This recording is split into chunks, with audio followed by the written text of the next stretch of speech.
We have with us our Vice Chairman ng NAPOLCOR, the VCO Attorney Ralph Kalinisan. Good morning sa inyo. Sana nakakain na kayo. Yes, sir. Tama si RD. Hindi ako nandito para mag-inspect.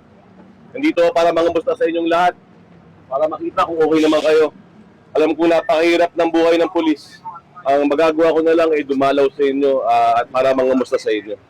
So, ang bilin ko kayo sa isang grupo, dalawa. O, ibilin ko na rin sa inyo. Una, payagan natin sila makapagpapahayag ng kanilang saloobin. Karapatan nila yun. Yun yung nasa Constitution. Allow them to express what they need to express. Pero pangalawa, yung pangalawang bilin ko, pinaka-importante. Ingatan nyo sila at ingatan nyo ang mga sarili ninyo. Kasi uuwi pa kayo sa pamilya nyo mamaya. Klaro yun ha? Uuwi pa kayo sa pamilya nyo mamaya, kaya ingat kayo dyan.